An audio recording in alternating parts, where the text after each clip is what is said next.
कराची में दहशत गर्दी का बड़ा मंसूबा नाकाम बना दिया गया। वफाकी और हसास इदारे और CTD का इंटेलिजेंस बेस ऑपरेशन फितनल हिंदुस्तान BLA के 2 दहशत गर्द गिरफ्तार कर लिए गए।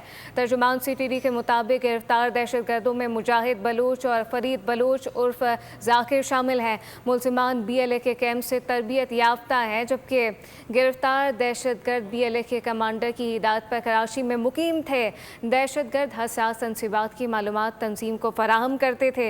मुल्जिमान से बारूदी मवाद, detonator, primer cord, ball bearing भी बरामद किए गए। गिरफ्तार दहशत गर्दों में मुजाहिद बलूच, फरीद और दीगर शामिल हैं। इस मुतालिक मजीद क्या तफसीलात हैं, मोहम्मद काशान से जानते हैं। जी काशान।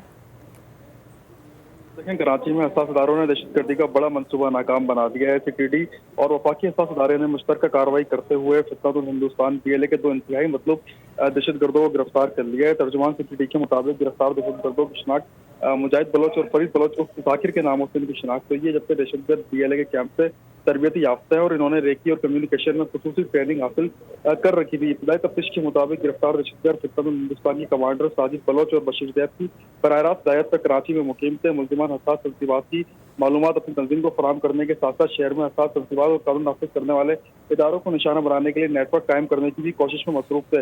जबकि मुल्जिमान के कब्जे से भारी मिकदार में बारूदी मवाद, detonators, primer cord, ball bearing बरामद किए गए। मुल्जिमान के खिलाफ थाना CTD में मुकदमा दर्ज करके तहकीकात का दायरा जो वसी पैमाने पर बड़ा कर दिया गया है। CTD और हसास इदारों ने मुल्जिमान से मजीद मालूमात हासिल करने के साथ साथ इनके दीगर साथियों तक पहुंचने के लिए खुसूसी टीमें तश्कील दी हैं। हुकाम का कहना है कि मुल्जिमान से होने वाली तफ्तीश की रोशनी में मजीद अहम गिरफ्तारियां मुतवक्के, जबकि शहर में हालिया दहशत गर्दी की लहर के पेश नजर सिक्योरिटी इदारों के मुख्तलिफ दहशतगर्द तंजीमों पर कड़ी नजर रखे हुए हैं। जी, मोहम्मद काशान अपडेट कर रहे थे, आपका शुक्रिया। सब्सक्राइब करें और बेल दबाएं ताकि कोई खबर रह न जाए।